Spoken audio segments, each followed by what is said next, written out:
So, okay, Mr. Joe, we can start now. I Okay. think, if you allow. So, I will start with the recitation of some verses of Holy Quran. Auzu billahi minash shaitanir rajim. Bismillahir rahmanir rahim. Sallallahu ala habibihi sayyidina wa maulana Muhammad wa alihi wa ashabihi wa barik wa sallam. Alhamdulillahi rabbil alameen ar-rahmanir rahim. مالك يوم الدين إياك نعبد وإياك نستعين اهدنا الصراط المستقيم صراط الذين أنعمت عليهم غير المغضوب عليهم ولا الضالين آمين صلى الله على حبيبه سيدنا ومولانا محمد وآله وصحبه وبارك وسلم. So, welcome Mr. Joe Espana from England in our today's session on managing employees and employee engagement in the times of crisis, and also how the workplace will look like in future. We are very thankful to you for joining us today. Let me briefly introduce Mr. Joe Espana. He is basically a seasoned organizational development professional with more than 25 years experience. In fact, I think more than 30 years experience now. And he has worked with global blue chip companies. Is his background and his research areas include senior leadership roles in corporate business life, and he has been engaged in different kind of assignment, including behavior change, performance improvement, and also he has been executive coach to several leaders of FTSE 300 companies. He is a very high in demand leadership coach, and he has extensive experience of working across sectors and internationally, including pharmaceutical, healthcare, leisure, travel, hospitality, financial services, insurance, technology, telecommunications, manufacturing, beverages, petrochemicals, broadcasting, professional services, and online publishing. So I welcome him in our today's session. And other than his work, his qualifications, in his PhD, MPhil, and MSc honors, and MCIPT, and diploma holder in coaching as well. He is the member of Association of Coaching UK and the European Mentoring and Coaching Council. So let's welcome him on the board. So over to you, Ispana, uh, in this So, session. So please, if I miss something in your introduction, so please go on. well, salam alaikum. It's great to be with you. Thank you very much for inviting me. And I think you've covered more than enough about my credentials. So very happy to speak with you today.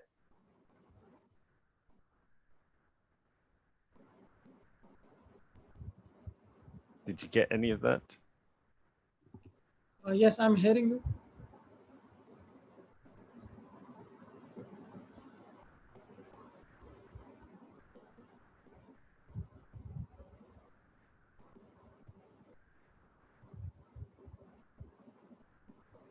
Yes, I'm hearing you.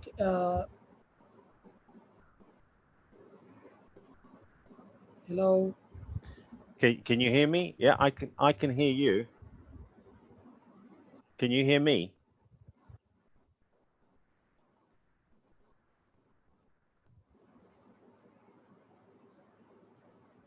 Yes, I I'm can hope hear you. so. Let's start our conversation with wherever you want to lead it. Okay. So, uh, uh, okay, Joe.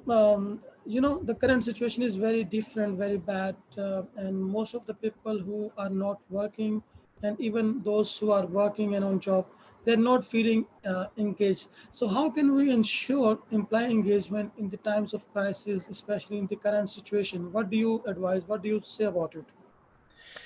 Yeah, it's. I think this is in my opinion, a really important question. I think the whole idea of employee engagement, just generally anyway, has been an increasingly important factor in organization success. We know this. But I think what's happened with the COVID crisis is that it's brought it into much more focus. Um, I think that leaders across all different organizations, when the COVID pandemic first struck, here they are trying to make 100% of the decisions and quickly, with probably only about 30% of the information. And you know, if we before we thought that we lived in a volatile, complex, and uncertain business world, I think the pandemic has brought that into relief a lot more. So I think my impression is that there, and what the researchers seem to show us, is that there are some fundamental needs that employees, whether they're stuck at home waiting to find out what's happening next, or whether they're working from home and still waiting to find out what is happening next, that I think that there's several things. So they probably need a lot of clarity and focus as to what's happening. Interestingly enough, I think this is true of all organizations. Everybody's looking upstairs. So employees are looking for direction and leadership from their line manager and from senior leadership. Business leaders are looking for direction and focus and clarity from their governmental institutions as well, and their governmental leaders. So everybody's looking upstairs. So this idea of clarity, focus, what should we be focusing on, what should we be doing, is a really important one. I think alongside this is the notion of trust. You know, can I trust as an employee my leaders to be making the right decisions for me and for the organization? You know, will I have a job to return to, and what will it all look like in the future? So this notion of trust and the trust relationship is going to be a really important thing, I think. The other thing, I think, particularly if people are still employed, whether they're able still to go to their place of employment or whether they're now having to work from home, you know, people need to be encouraged. They need to feel valued, and a sense of what they do matters. So leaders obviously have to really pay attention to this if they want to keep people engaged in what they're trying to do. And I think alongside this is the notion of still being part of something. So the idea of identity.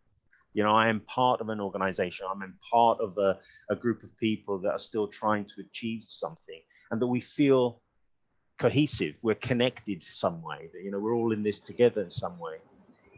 But I think more importantly, more than anything else, if you're interested in particularly fostering, developing employee engagement, particularly in this time, I think if leaders are going to make any mistake, please make the mistake of demonstrating empathy, enabling people to feel listened to, stay in touch with people, enable them to feel involved, and maybe helping problem solving under the current situations. So people need to hear that and feel that their line managers, their senior leaders have some appreciation of what it might be, what is happening for them. You know, how they may be feeling about the situation, their concerns, their worries about the situation, work, their families, etc., etc. So there's a really big need, I believe, right now for leadership empathy. And I think this is all part of the story of, you know, developing, continuing to sustain employee engagement in these very, very difficult times.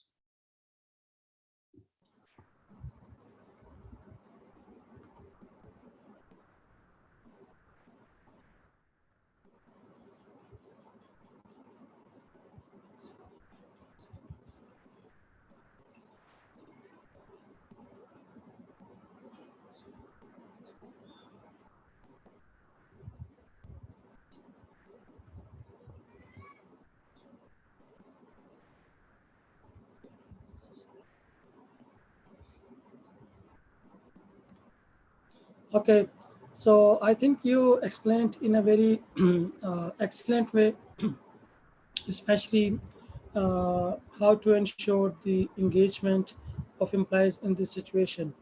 Uh, so why this employee engagement is so important part of the overall employee experience, especially in the current situation? Yeah. Well, I mean, let's take a big picture first. You know, if we were having this conversation at the end of the 19th century or the beginning of the 20th century, we would have been talking about, happy employees make for happy customers. And this is really important to us. And then later on, as business developed through the 20th century, we're thinking, well, actually, this is really about motivating our employees to, give more of themselves and contribute more, so they feel motivated to do this. But actually, this whole subject has moved on, and the neuroscience research around this subject is now becoming more and more clear, very clear, that just from a business perspective, the whole idea of having employees, and depending on your definition of engagement, actually it doesn't matter how you define engagement. What the organization and what people get out of it is, we know it affects things like staff turnover, absenteeism, maybe product and service quality, definitely the customer experience, and then obviously productivity. So you can take all of this right down to the significance of employee engagement to the success of an organization, because it impacts ultimately on things like organizational growth, business growth, and profitability. I think, however, that what's at the core of it all is the relationship between the employer and the employee. And that has definitely developed over many years, and people's approaches and attitudes to what that means has developed. And I think we've moved away from what we might call external motivations, sort of the circumstance. Have I got the tools to do the job? Is the office or the plant or the place of the factory, the place of work, conducive for me to be able to do the work? Am I getting a good enough salary? These are all external factors. And we're focusing much, much more into internal motivators, which are around how I feel about being here and working with these people. And do I like it? Do I enjoy it? And I guess what we're aiming for is, instead of a situation where it comes to the end of your working period, whether it's on a shift or a working week, when people come to the end of that period, are they thinking, thank goodness it's finished, I'm really looking forward to my days off, wow, I'm so happy? Or are they thinking on the night before going back to work after their break, maybe the night before they start their new shift or their new working week, are they thinking, oh great, I'm going back to be with my colleagues and a work that I find fulfilling and purposeful and I feel I'm contributing? So that difference of attitude is really important to businesses. And I think the other factor that is at play now in the early part of the 21st century is we've got 4 different generations all working at the same time together in businesses. And obviously there are differences in their aspirations generationally, in their needs and their expectations of work, work and life, work-life balance, if you like.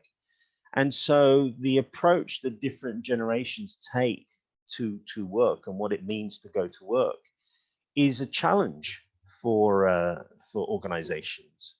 I do think, though, that assuming that, when we've got a lot of data that says much better to have engaged employees. I'll give you a specific statistic, which I think is really interesting in a minute.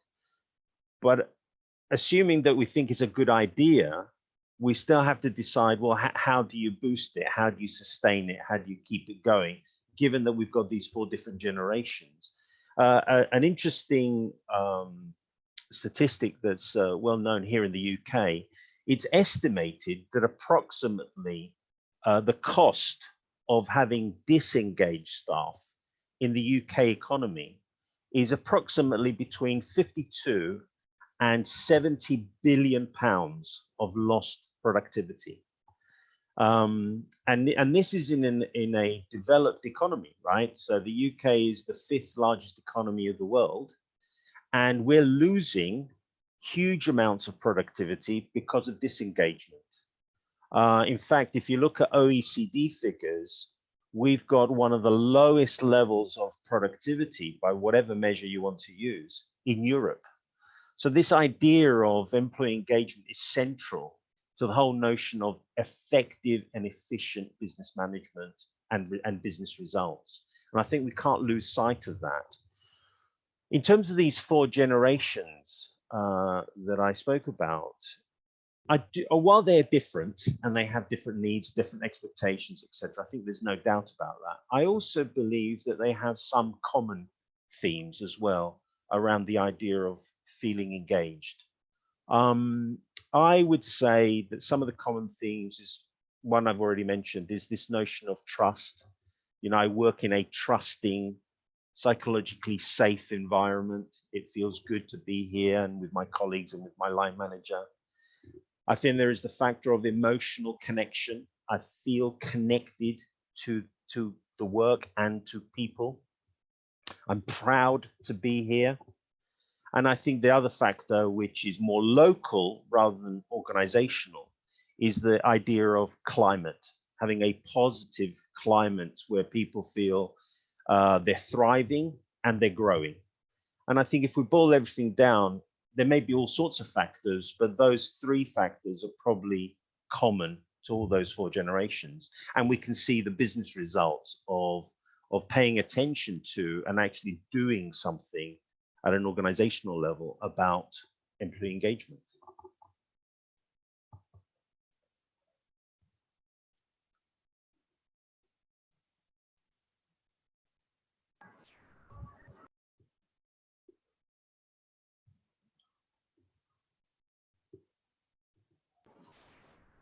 Okay, Mr. Joe, generally, can you hear me? Yes, I can, yeah. Okay, so generally it is perceived that the employee engagement is the responsibility of HR people. But my perception is different about it. I think employee engagement is not the duty or the responsibility of only HR people. It is the responsibility of the overall leadership, the line managers and the departmental heads as well. So, so please, you have to guide me if I'm thinking in the right direction. Number one. Number two is, let's say in some organizations, they make HR responsible for employee engagement.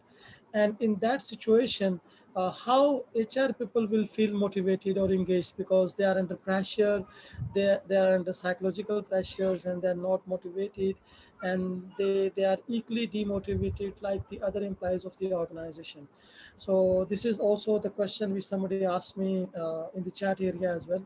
So what do you say about it? I think you raise a very, very important point, which I wanted to talk about anyway, which is a lot of organizations see employee engagement as something that the organization does to employees. So it's top down. The second mistake they make is the one that you've referred to, which is employee engagement isn't the responsibility of everyone. It's the responsibility of HR. Well, that can't be true. That can't be true, because it's placing too many eggs in one basket, that the solutions to the challenges of employee engagement will reside in one place. I think more mature, more understanding leadership teams, and I'm talking at the executive level, who understand their role in contributing to a feeling of higher degrees of engagement, will realize that this is not just a HR issue. I'm sorry, Ghulam, you got stuck there for a minute. I think it was the delay in the signal. But anyway, I hope you can still hear me. I was saying that more mature or more developed organizations will realize that this is not solely the responsibility. Yes, we can hear you. Go on. You know, it's not just solely the responsibility of HR. There's two factors I think that the HR community might want to consider. I think there's one factor which is to do with, if you like, persuading or influencing senior leaders to understand their role in employee engagement generally. And the way that I would recommend that HR communities address this is that they focus on the business case, the value that could be derived from focusing on employee engagement initiatives. So that's kind of like, you know, there's no point in talking to senior leaders like the chief financial officer about, you know, the general concept of engagement, even if they did understand it. At the end of the day, they're interested in what's the payback, particularly if we're going to invest, you know, actual money into engagement initiatives. So for HR communities, the language should be about the business rather than engagement, but the vehicle is engagement. So that's one issue. The other thing which I think falls out of that as a corollary is that as soon as the business as a whole, or even parts of the business, start seeing the positive effects on productivity, on the feelings in the place, the climate, and everything else that they're trying to achieve, what it does is make HR's credibility with the business to go up. And that is very motivating for HR communities. And I say this as a previous HR director myself. So, you know, I think that we as HR communities are very often motivated by doing the right thing. And that's good in itself. But we also have to focus on explaining the right thing to our senior leaders, but from a very business focused perspective. I think there's that's my second issue then, is to do more about what organizations can do. It's been my experience that because organizations and even the more advanced leaders think of it as employee engagement is something that we as an organization must do for employees, all the initiatives, all the activities tend to revolve around that. And I think a big challenge, even when companies are, you know, they do their annual surveys and they got really good scores in employee engagement, the challenge still remains: how do you translate employee engagement responsibility from organizations right down to the individual? In other words, how do we get individuals to take ownership for their own level of engagement? And then what could they do to contribute to this? So if I steal a line from President Kennedy, you remember the very famous line at the beginning of the John Kennedy's presidency in the early 60s, he said, "Please don't ask what America can do for you. Ask yourself, what can you do for America?"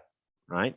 So if I steal that idea for a minute, the question in engagement terms, which is still the biggest challenge, is how can we ask the same question to our employees?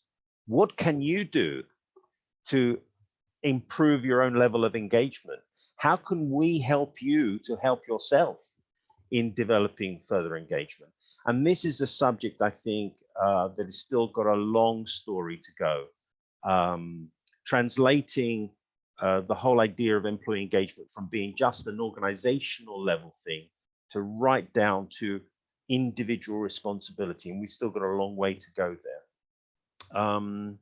That would be some of my thinking and what I've experienced around helping organizations to view the idea of employee engagement in a different way. But you've got to make the business case. Otherwise, it won't be sold. It won't be, you know, they'll think of it as another HR initiative, good idea, but, you know, we may or may not do it, or we may or may not put some effort into it.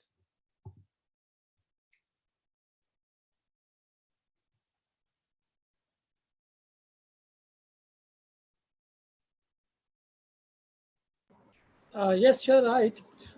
Actually, what I believe as an HR person, the one responsibility of HR person is also to transfer or to bring the people management skills or HR uh, line manager as an HR manager skills in the line managers as well. It's really very important. So once you provide this education or this training to your people managers or the line managers, then they understand the importance of employee engagement, and then they can bring this thing down to the level of employees as well. Otherwise, these engagement activities just will remain only in the employee engagement service. What do you say? 100% agree with you. A really key question that HR professionals and learning and development professionals could be asking within their company is, where does employee engagement actually exist? Where does it live? And the research around this is super clear. It's super clear. At the end of the day, employee engagement, the smallest unit of life, if you like, for employee engagement is me, my team, and my line manager. And if people are not equipped all round, line managers, maybe the next level up and the next level up, if people are not equipped to be able to create the circumstances through good leadership practices, good management practices, if they are not equipped to do this, you're not good. The annual survey is not going to make any difference at all. And remember, one of the statistics I wanted to raise is that globally, despite all the efforts around employee engagement that we've had over many, many years, lots of different strategies, lots of different approaches, the global statistics says approximately only 15% of employees consider themselves to be fully engaged. So that's a worrying statistic because, and it stayed more or less between 15 and 17% for several years. Gallup is the biggest researcher in this field, and their meta studies are really interesting.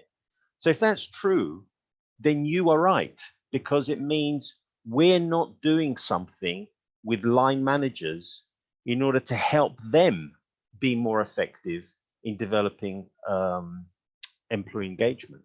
So I think you're right. The key point here is, how do we equip line managers in their role to develop employee engagement throughout the organization? And this is at all levels. Okay, I want to emphasize this, that very often I talk to senior people and they always assume that the employee engagement problem, the employee engagement problem only ever exists at the front line. And we know that's not true. It can exist throughout the hierarchy of an organization. So we have to equip people to be able to deal with that, and they're presenting issues with their team.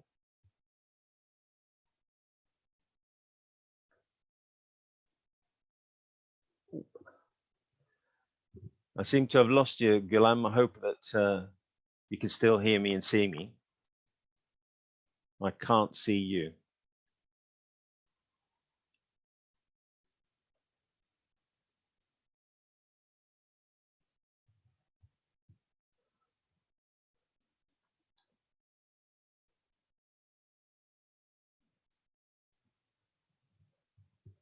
If you can hear me, then perhaps you can let me know and ask me another question. We'll take this conversation further. But at the moment, I'm not able to see you, and I'm not able to hear you.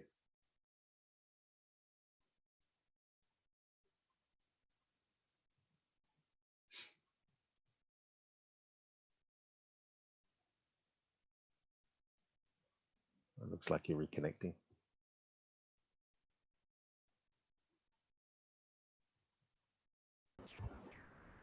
Hi there. I lost you for a minute. You're back. Sorry. It's fine. Yeah. Sorry, the internet connection is bad, so I just got disconnected. So One of the things is very important that people believe that with this digital intervention in the workplace, so there would be less requirement of human resources.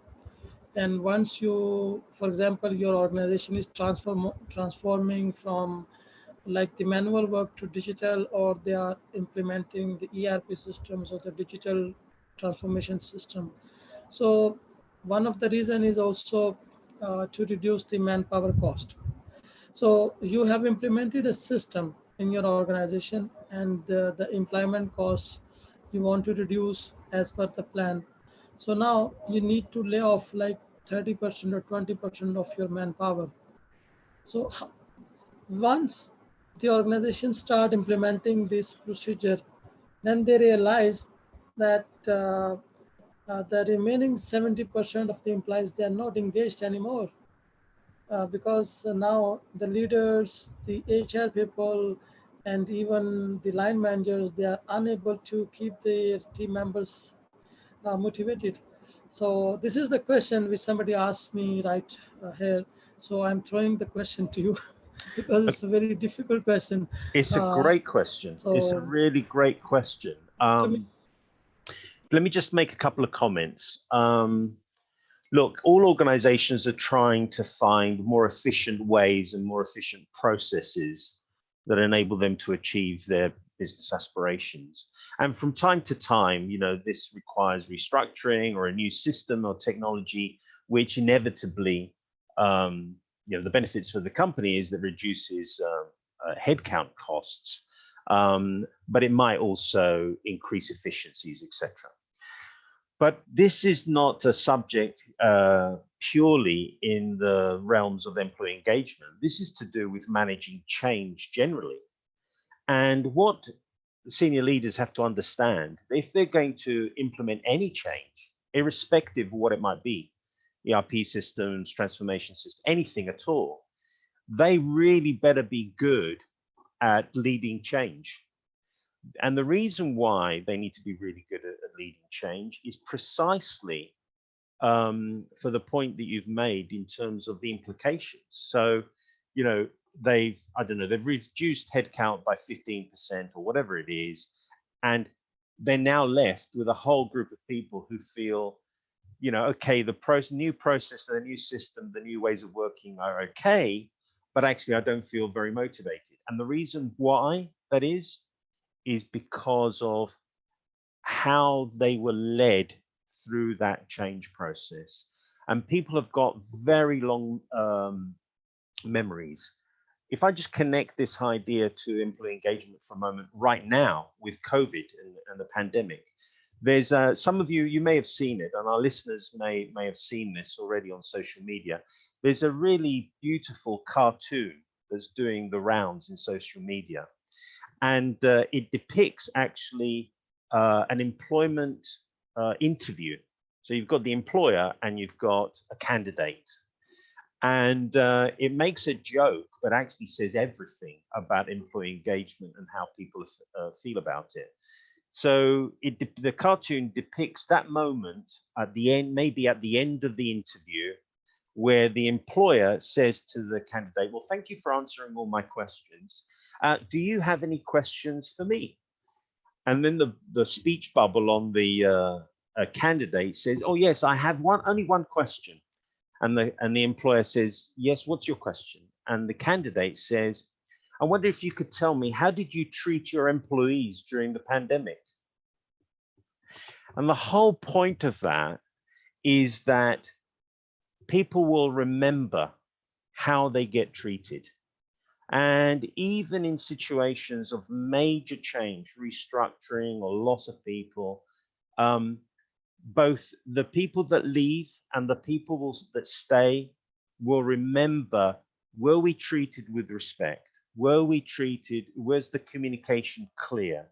Did we have absolute clarity as to why we're doing things as opposed to what we're doing? Are we managing people in a way that enables them, particularly those who are leaving? Are we supporting and helping them with good ethical practices that enables them to leave our company feeling good about the company they worked for. And why that's important is because people who remain will be seeing all of this, and they make their own judgments about their employer throughout this process. So I think, again, it leads us back to your point, Ghulam, about the quality of the leadership, the quality of the management through any change process or any disruption as we're experiencing today. There's a really excellent statistic from, again, from Gallup that says 70%, as much as 70% of the variance that might exist between high levels and low levels of engagement as reported by staff, 70% of the variance is down to the quality of the immediate line manager or team leader. So what that's telling us is the person who affects any judgment about engagement or anything else, the person who affects it the most is the immediate boss, the immediate line manager, the immediate team leader at whatever level. And so if they're not good they don't have the capability or equipped with good practices around engagement or change or anything else for that matter, that has a big impact on how people feel about things and the judgments they make about their leaders. So I think irrespective of whether we're talking about engagement or the pandemic or change generally, I think these are all big issues for leadership and management. Yes, you are right. I totally agree with you, Joe. And by the way, sometimes people relate also relate the engagement with compensation.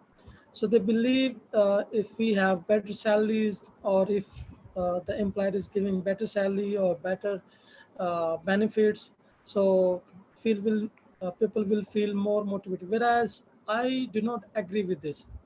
I think engagement is not just about money.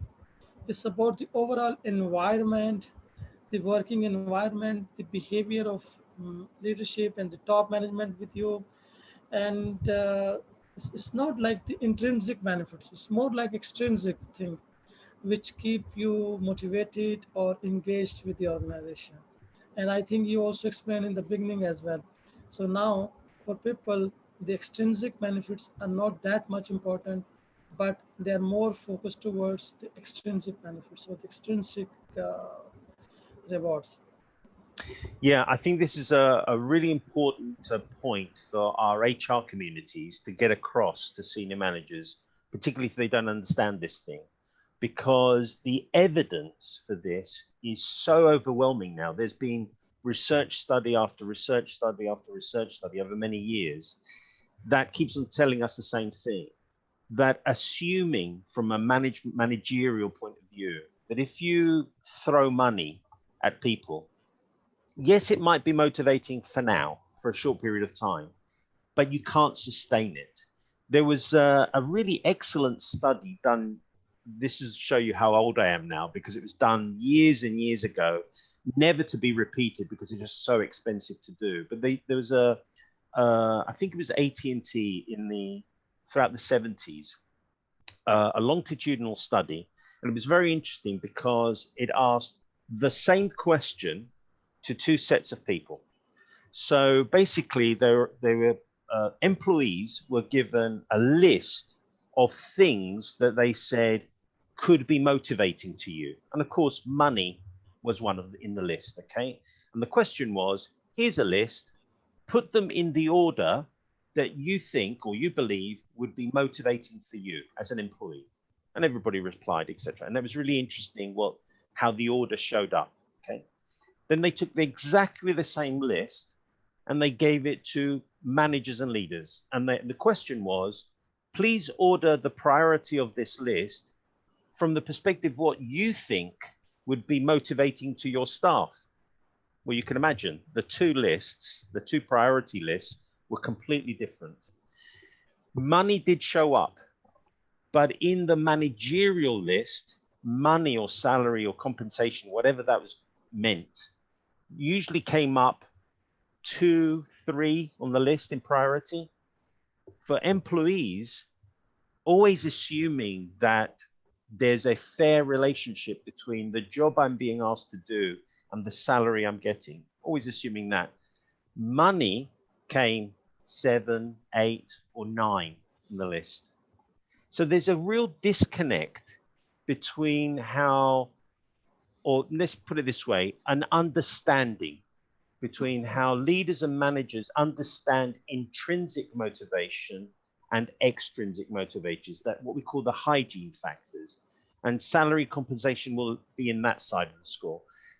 Some of our listeners, and I'm sure you will be familiar with the work of Daniel Pink, where he talked about drive. His book is called Drive. I really recommend it for people.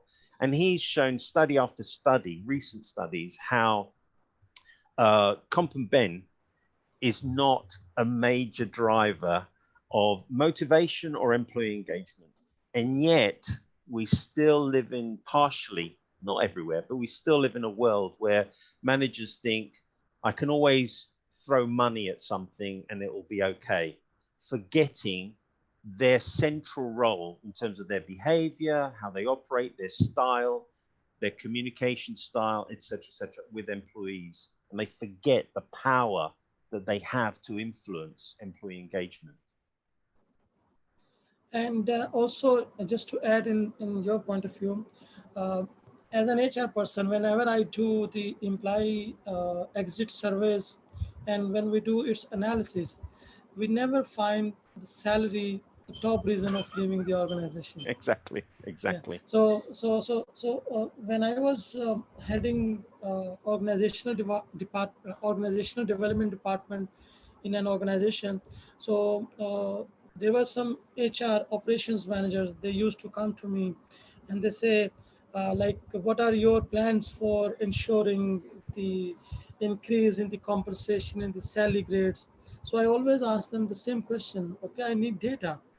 Give me data, I will talk to management, and I will go with the data with the presentation, and I will tell them that, see, these like 100 employees left the organization because of salary. So we need to work and improve our salary ranges or the salary or the benefits. But they were unable to produce me data. And when I was also looking at the leaving reasons, so, and by the way, some people believe that if somebody is leaving to find a better job opportunity, this is also salary reason. No, I don't think it as a salary reason. If I am leaving, let's say I am working in Coca-Cola, I left Coca-Cola and I started a new job, it's not only the salary, there might be other factors as well. So in the exit interview, we need to try to find out the exact reasons, so at least then we can talk to our management based on those facts and figures. But unfortunately, in most of the organization, this exit interview is not conducted, and hence they cannot bring positive change in their employee engagement activities. You raise a very important point, which is to do more with HR analytics or people analytics and understanding what's actually happening in the business in reality as opposed to perception. And I think this is a subject for HR communities more and more increasingly, being really data savvy, really understanding data and being able to look at it from a predictive point of view, not just an answering a question point of view. So with technology, this is becoming more and more important. But you raise a really interesting point, which is absolutely true. There's an old saying, and this was done from some studies many, many years ago. And the old saying was, an individual may join a company, but they leave their boss. Sure. And even when you say, I think if you're familiar with Maslow's hierarchy of needs, Yeah. you know, if somebody is not really earning enough to put food in their family's mouths and a roof over their head, or just the basic needs of life, and another job comes along with maybe a 10% increase in salary, and you know that you definitely are not going to get that from your current employer, you're going to leave. So in that sense, of course, money is important, or salary and compensation is important in that context. But assuming that everything is equal, that, you know, this job kind of will accrue this kind of salary compensation, and it's more or less market equivalent. Money, if you take money off the table, it's the other things that are going to contribute to employee engagement. And the number one thing that's going to contribute to employee engagement is the relationship between me and my immediate line manager. And are they good enough to be my line manager? So yeah, and I think that there's still, luckily, as you say in Pakistan, inshallah, there's more and more companies that are beginning to realize this and are putting more effort into understanding human motivators and what's important to people and how does that work, and asking lots of questions of how do we build organizational capability. But I totally 100% agree with you with, you know, HR communities will increasingly, it will be a requirement perhaps of HR professionals to really, really understand people analytics and people data in order to make good decisions. You can only make good decisions if it's evidence-based. You know, going on purely on perception. I mean, you wouldn't run a bit, you know, when I'm working with senior leaders, I would say to them exactly that. I would say, you're not going to run your business based on your gut feel completely, are you? You're going to base it on some data. What's the market say? What's the, you know, you're going to look at the evidence and then make a judgment call on that. Well, maybe it's a good idea to do it internally in the organization with people as well. Secondly, I believe that the money is important when somebody joins the organization. So for example, if I left an organization, I was getting, let's say, $1,000, and I went on $2,000 to a new company. After joining the company, the new organization, now I have received that thing, money is with me. Now, that organization needs to treat me differently. Only then I'm gonna stay there. So I think it's just a temporary thing, which makes me motivated. Once I join new organization, then the environment, the boss, and the leader, the policies, and everything will make me stay there. Or otherwise, maybe I will go on a lower salary to some other organization where I get respect. Absolutely. I would totally agree with that. And I mean, I've got evidence in my own career where I've known people to leave my company for X amount increase of salary. And a year later, they're contacting me back saying, can I come back? Because, you know, you know, what I thought was a beautiful green pasture on the other side of the fence is maybe not as green as I thought it was, and I want to come back. So, and or go somewhere else. So yeah, I think what you're describing is there are other factors around organizational culture, organizational climate that are a major contributor to the desire for employees to come to their place of work and give the best of themselves. And that money is not the long-term thing, definitely not. Agreed. Mr. Cho, my next question as per our plan is like, how do you believe that post-COVID, how the work will look like, our workplaces, how will they look like, and in the future, and how should we get ready for that? Yeah, this is a big question. So let me give you my view of the way I perceive the pandemic. Okay. So my analogy or my picture is this is like a comet, but with a very long tail. We're going to see the effects of everything that's been happening over, you know, since the beginning of this year we're going to see the effects for many more months, maybe years to come. I mean, just from a business perspective, you know, we've got certain industries saying that we're not going to get back to normal, whatever normal looks like for them, till 2022, maybe even 2023. So let me just try and capture what I mean by this. I think that the current situation is asking very big and very fundamental questions about the world of work. I think it's it has already accelerated a really focused look at the relationship between the employer and the employee, that relationship. And basically, what does it mean to go to work? What is that? I'll give you an example. In the UK, like a lot of places, we've gone into the virtual world of working. So for those who can, are now working from home, using the internet, whatever. Now, isn't it interesting where maybe even at the end of last year, I spoke to many senior managers and they would say, no, we don't have flexible working. We want people to come into the office. So if it's not blue collar, white collar, we want them to come to the office and do their day's work. And we have some policies, but we don't like people to work from home really.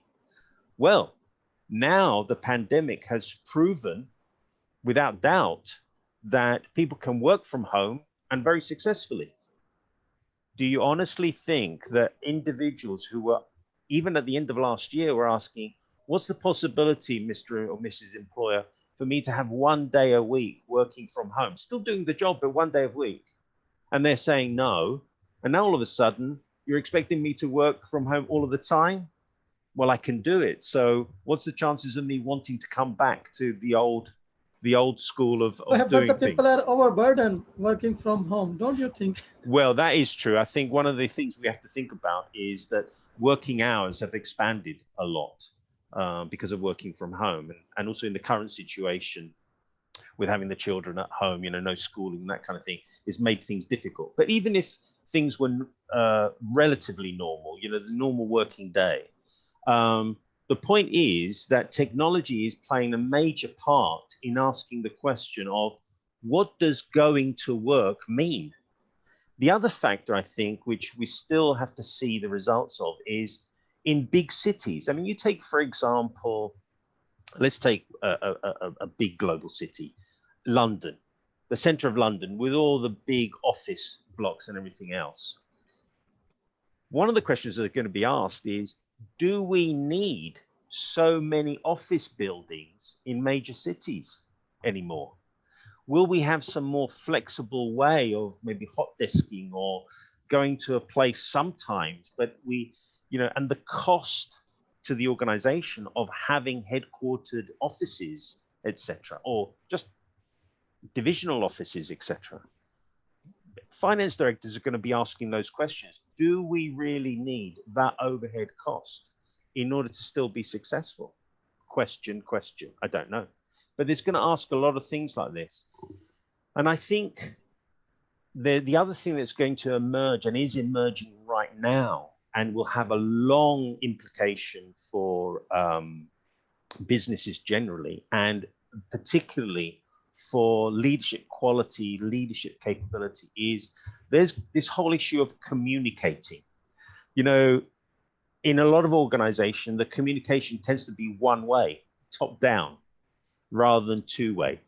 And I think that there's going to be a lot more of this, and there's going to be more emphasis in the communication, more emphasis on why things are happening, why we've made this decision, why it's important to us, why we're dealing with it in this way, rather than what's happening, what are we doing, and all the whats of the question. I think we're going to reinvent the workplace. There'll be a lot of reimagining. I think the other thing that is, in terms of the broader spectrum of business, I think a strong impression that I'm getting, just looking at markets and different sectors, the whole notion of reimagining the supply chain relationship. I think that for many years, depending on the sector, depending on the relationship, it's not been a relationship of equals. And I think what the crisis has shown is there is much, much more interdependency in our supply chains, from supplier all the way through to customer. And I think that we're realizing that that interdependency requires a different kind of partnership. So that's going to be emerging. And I think, and it's shown right now, you know, this whole issue of, you know, a lot of organizations talk about speed of change, speed, pace, being able to be quick to respond, etc. I think technology and innovation and creativity is going to be even more important. But I think there's going to be another capability, which is the idea of, how should I describe it? Organizational agility, you know, Exactly. to pivot. But the problem is organizational agility depends on leadership capability as well, and behaviors. So, I mean, if you investigate agility and what does that look like, there's various factors involved. There's the factor of what I call strategic anticipation, you know, foresight, being able to see things coming before they arrive. And by the way, I mean opportunities as well as challenges, you know, so having contingency plans. As soon as we heard that something was happening in China, discussions of strategic contingency that says, if it lands here in months, what do we do? So you need foresight, or strategic anticipation, but you also need learning. You know, one of the questions that I'm going to be asking my clients after everything gets back a little bit to normal, I don't know what normal is going to be, but I'm going to be asking, what did you learn? What did you learn about the business? What did you learn about people? What did you learn about yourself? How could you utilize that learning if something like this happened again, or maybe in a different situation that would help you to be more successful in the future and grow? So learning is going to be a major issue as well. I think the other thing which is connected to agility, adaptability. You know, some people find it difficult to adapt. You know, they adapt eventually, but the speed and the pace of change in the global economy is so fast that you need a lot more adaptability. The good news is you can learn to be adaptable. And I think the last thing that this particular pandemic has placed an emphasis on as well, which I think is connected with employee engagement, because of the impact, the emotional and psychological impact of everything, is the idea of resilience. You know, being resilient despite knockbacks, despite the difficulty, despite the challenges. How do we bounce back, and how can we build that muscle to be more effective in you know, future situations? I think there's lot to be discussed about the future consequences of COVID-19. Yeah, I totally agree with you. But you know, as an HR person, some HR people or some leaders, they are like little bit worried, like when they will go back to their workplaces. So will the seats will be still same, or there will be a distance? And how is it gonna impact on the HR policies and processes, especially in terms of hiring, employee onboarding, employee placements, and then the employee engagement as well. So not the retention. Generally, people believe engagement and retention are the two same things. So maybe you have employees, they are there, you have managed to retain the employees, but they are not engaged. Yeah, totally. Yeah. So that's also a disaster. It's not going to Totally. give you productivity. There's two things I would like to say about that, which I think you make a very, very strong point about. The first is, you know, we don't know what going back to work actually will look like after whatever. And it goes back to the comment I made at the beginning of this conversation when I said, senior leaders or leaders generally are trying to make decisions, about 100% decisions about things we're going to do with only about 30% of the information. There's still many, many uncertainties. We're waiting for governments around the world to give us, and also health professionals and, people who are specialists in virologists and all these things, to say to us, look, here are some of the parameters that you need to consider when you start thinking about going back to work. What does that mean? And what will be the restrictions? Because I don't think we're going to, one day switch on a light and everything's back to normal. I think it will be a slow, this is why I meant about the comet with a very long tail. It'll be a slow phases of going back, and maybe going back will never be the same. I really don't know. I'm not a futurologist, but But the other thing that you raise, which is super, super important, and leaders really, really need to understand about engagement. Employee engagement is not a switch on, switch off thing. Also, employee engagement is a variable. What I mean by that is I could feel really, really engaged this morning. By this afternoon, I've had a really terrible day. I am no longer engaged, or as engaged as I was this morning. Or today, I've had a really terrible day for whatever reason. I come home and I kick the cat or the dog or whatever, and I'm just feeling terrible. But tomorrow is a new day. And I go back to work and I collaborate with my colleagues and my line manager maybe, and my engagement boosts.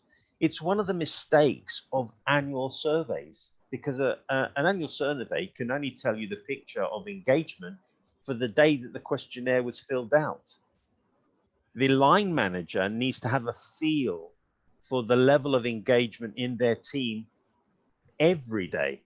And it will go up and it will go down, and it will go up for groups and it will go down for groups, and it will go up for individuals and it will go down for individuals. So it's a moving feast. It's not a singular state, if you like. Exactly. So I think because I understand the time limit as Yes. well. So we need it. It's a wonderful discussion. It's a very interesting discussion, and I think it needs a lot of more time. So maybe in future we can manage to get some more time from you. So there's one senior guy. So he seniors always seniors, So I promote him to panelist. So he wants to ask a question. And then I will see if we have something in the chat area to answer, and we will wrap it up. Okay, is that Okay, okay? sure. Yeah, fine. I think we can take like maximum 15 minutes more. Sure. So I'm promoting Mr. Abdul Sattar Niazi to the panelist. Yes, he's with us. Okay, sir, over to you. You wanted to ask something. Me, Star Niazi, are you giving me the privilege? Yes, sir. Thank you very much. First of all, I want to thank Ghulam Mustafa, a young man, of taking the initiative to bring, people like us on this forum. And at the same time, I'm really grateful to Mr. Joe, who has provided us an opportunity to get globally connected. In fact, I want to thank all of you for this privilege, because I tell you that had this not been because of the pandemic, maybe that we couldn't have thought of being connected.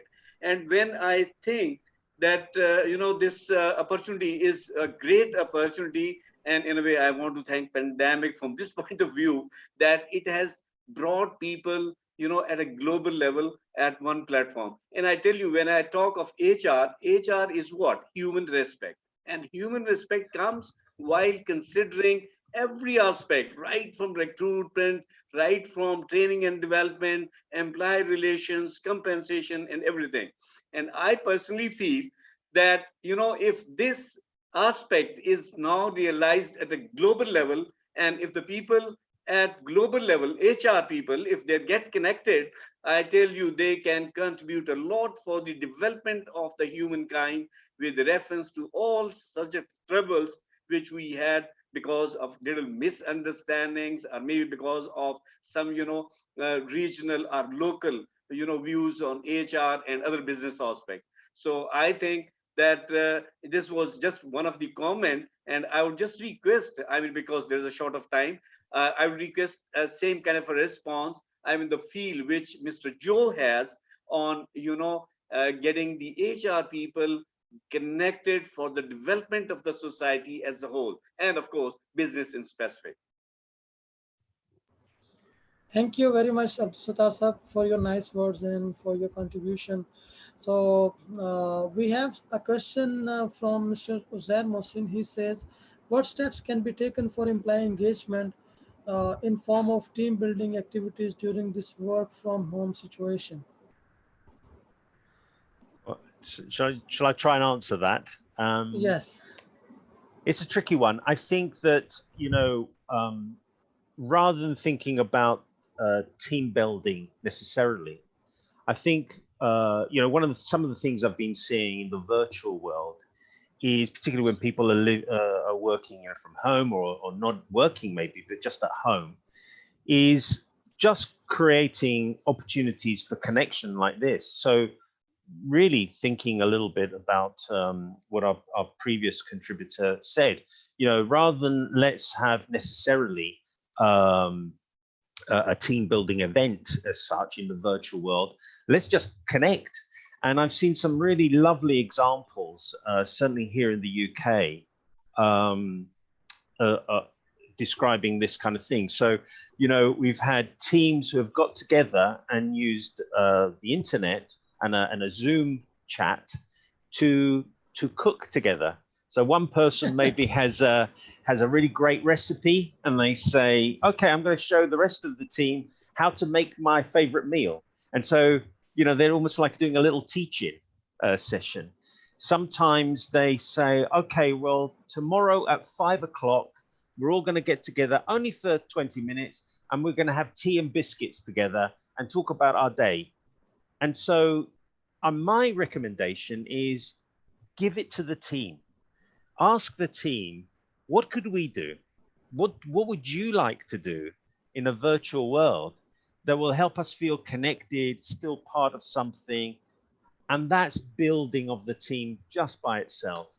Now, obviously, if you want to play a game, so for example, I've also seen another example where teams of, one evening, they decide, okay, let's have a quiz night, and we'll run a quiz night together, or we'll play bingo, or it doesn't matter. It doesn't matter.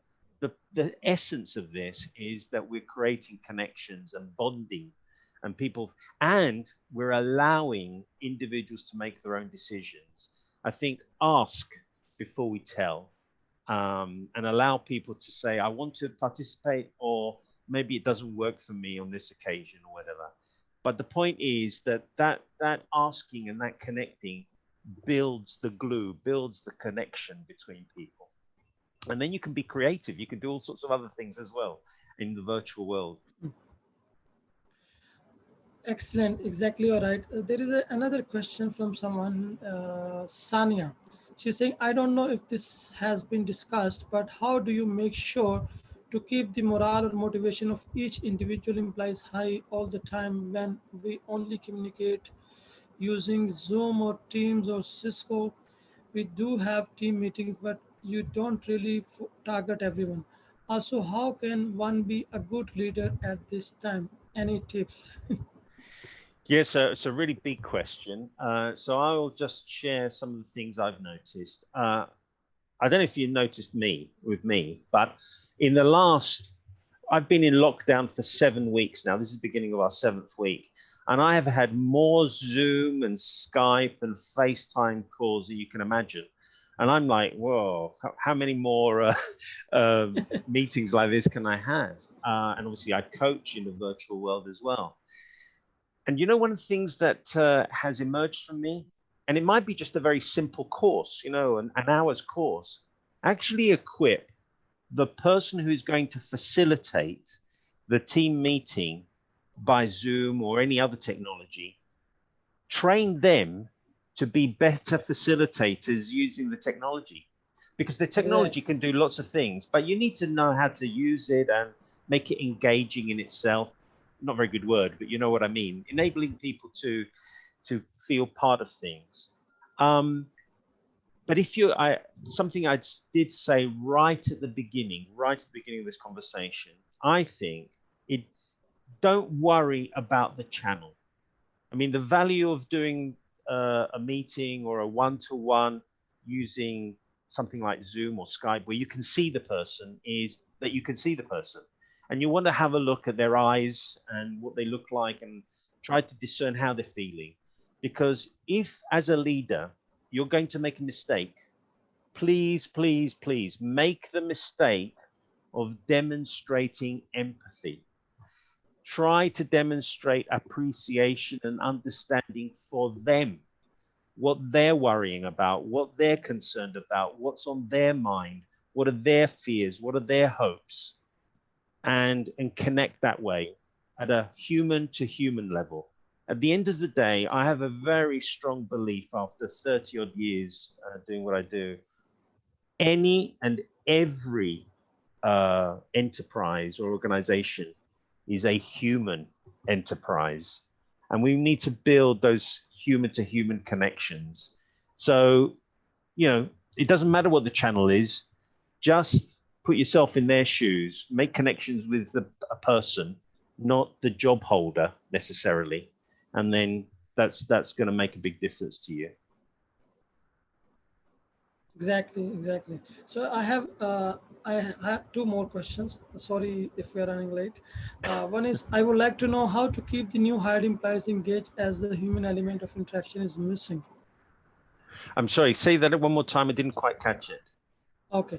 I would like to know how to keep the new hired employees engaged, as the human element of interaction is missing. Yeah, that's a really great question. I think the same applies, but more.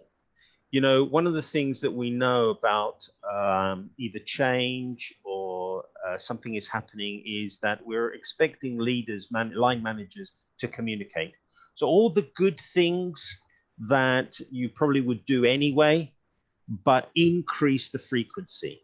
So if you've got a new hire, you know, in any induction process, if you've got a good designed induction process or onboarding process, you will have phased things, and you'll have what I call touch points between the manager and the new person in the team. That's all great. But in the current situation, when you don't have the person-to-person contact, you have to do more of it. So as a leader, more phone calls, more Skype, more emails. And by the way, if you're going to make a mistake, make the mistake of empathy and ask questions which are sincere. How are you? How's it for you? How's the family? What's happening? And always ask, what do you need from me? What you need from me today may be different tomorrow, but what do you need? And that's how you keep people feeling this company cares about me. My boss cares about me. And that's how you build it. And also you can ask, what did you cook today? Absolutely. How was dinner? Did you enjoy it? No, did others enjoy, because you were cooking? Oh, Sometimes yes, people indeed. are also cooking as well. So the last question is, how any good company or good leader can engage not only employee, but their families too, in terms of support, motivation, or trust building factors. There are companies and good leaders who are doing such practices to give value not only their employees, but their personal engagements too. So Yeah, I think it's more like comment and then answer as well. yeah. I would like to finish with a story. Is a Okay. story that happened to me personally many years ago. I was working in an organization. I was European head of training and development, and we were involved in a very big project. It's something like 14 months. So I was traveling a lot.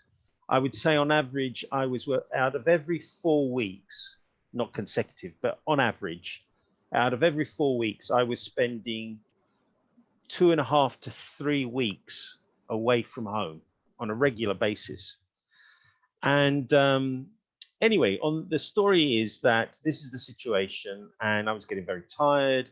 My family were very tired of not seeing me, etc., etc. And one day I got home from back to Heathrow from having done another 2 or 3 day trip. I got back, and this is the date. It shows you a long time ago because we didn't have mobile phones. And I got to a payphone and I rang home and I said, "Oh, I'm at Heathrow. I'm just going to get my car. So I'll be another maybe half an hour, 45 minutes, depending on the traffic, and I'll come home."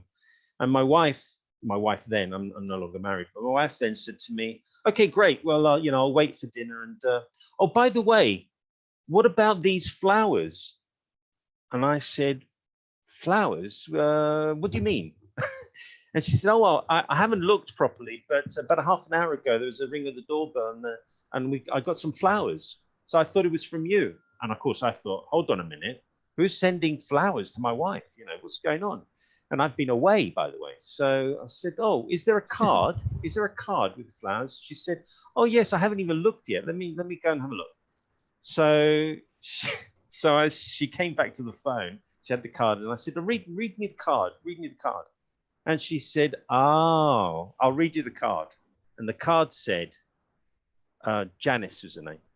"Janice, just wanted to send you these flowers as a really big thank you for allowing Joe to travel so much over the last several months. I know it's been difficult, and I just wanted to show you my appreciation." And it was signed Dave. Dave was my direct line manager. And I thought to myself, when I was driving home, I thought to myself, at that very moment, when my wife put the phone down, I discovered everything I needed to know about Dave and how he felt about his team. Excellent. Very good example. So I think we had a wonderful discussion, very good points discussed, relevant to the point discussion, and very great insights. And I'm very thankful to Joe for managing his time. I know it's like it was morning time in your area, and you managed to come online. Even you were online before me. And we had an excellent discussion. I think we need to plan it more in the future based on your availability. And I'm also thankful to all the attendees for their participation and for attending. Thank you very Thank you much. so much. Thank you so much. And this Take care. recording is, thank you very much. This recording is available on our YouTube channel of HR Legends Forum. So anybody who wants to watch it later, you can always go to our channel and find it there. So with this, we are thankful to everyone, especially to you. Excellent. Thank you. Take care, everyone. Look after yourselves, Thank look you. after the family. All the very best. Thank you. Thanks. Thank you. Bye-bye. Bye-bye. Bye-bye. Bye-bye.